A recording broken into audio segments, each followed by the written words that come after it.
అధ్యక్ష, ధన్యవాదాలు అధ్యక్ష. మా దగ్గర అంబర్పేట్ కాన్స్టిట్యున్సీలో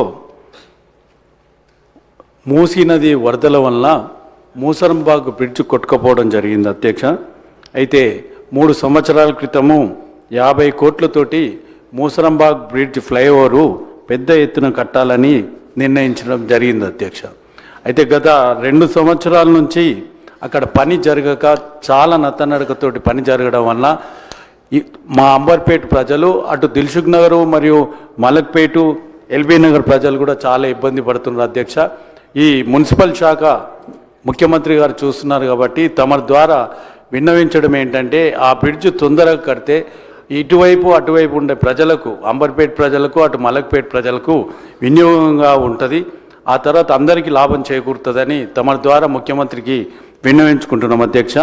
అదేవిధంగా అంబర్పేట నియోజకవర్గంలో ఒక పెద్ద హిందూ శ్మశాన వాటిక ఉంది అధ్యక్ష. ఆ తర్వాత ముస్లిం గ్రేవ్ యార్డ్ కూడా ఉంది అధ్యక్ష.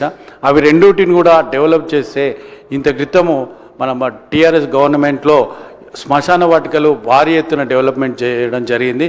తమతోటి విన్నవించడం ఏంటంటే, ముఖ్యమంత్రి గారికి చెప్పి ఆ 2 గ్రేవ్ యార్డ్లు డెవలప్ చేస్తే బాగుంటుందని మీ ద్వారా కోరుతున్నాను అధ్యక్ష. మంత్రి గారు నోట్ చేసుకోవడం జరిగింది అధ్యక్ష. శ్రీ నవీన్ యాదవ్ గారు.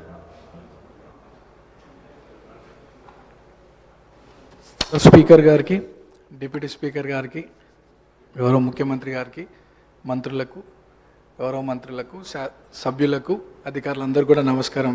స్పీకర్ సార్, ఫస్ట్ టైం మాట్లాడుతున్నందుకు చాలా హ్యాపీగా ఫీల్ అవుతూ మీకు ధన్యవాదాలు తెలియజేస్తూ, గత 2 సంవత్సరాల క్రితం ఇదే సభలో గౌరవ ముఖ్యమంత్రి గారు ఒకానొక సందర్భంలో పేరు ప్రస్తావించడం, 2 సంవత్సరాల లోపే ఇక్కడ ఈ సభలో తోటి సభ్యుడిగా రావడం చాలా అదృష్టంగా, గౌరవంగా భావిస్తూ అధ్యక్ష, మా సామాన్య కుటుంబం నుండి వచ్చినటువంటి నాకు ప్రజాసేవ కల్పించే అవకాశం కల్పించినటువంటి మా ముఖ్యమంత్రి గారికి, కాంగ్రెస్ పార్టీ పెద్దలకు ఈ అవకాశాన్ని స్వాగతిస్తూ, మా ప్రాంత ప్రజలందరూ కూడా నన్ను ఆశీర్వదించి సభకు పంపించడం వల్ల అందరికీ కూడా మనసారా కృతజ్ఞతలు తెలియజేస్తూ, సార్, ఈ సభలో మాట్లాడే ప్రతి మాట, ప్రతి అంశం కూడా ప్రజల జీవితాలతో ముడిపడింది కాబట్టి సభ గౌరవిస్తూ, సభ మర్యాదలను పాటిస్తూ ముందుకు సాగుతానని, మా ప్రాంత ప్రజల యొక్క సమస్యలు పరిష్కరించడానికి గౌరవ ముఖ్యమంత్రి గారి ఆశీస్సులతో, సలహాలు, సూచనలతో మా ప్రాంత ప్రజల సమస్యలు పరిష్కరిస్తూ వారి సంక్షేమ అభివృద్ధి కోసం సాగుతాను ముందుకి.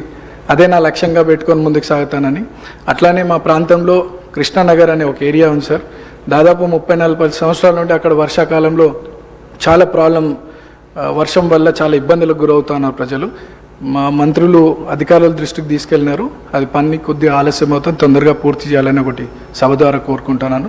అట్లానే హైటెన్షన్ లైన్స్ మా ప్రాంతంలో ఉండడం వల్ల 10ల సంఖ్యలో ప్రజలు చనిపోయినటువంటి విషయం పూర్వంలో, అది కూడా అధికారుల దృష్టికి తీసుకెళ్ళినారు.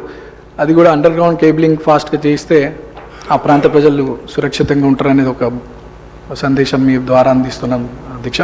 అండ్ చాలామంది పిల్లలు కూడా అక్కడ చదువుకొని 10th తర్వాత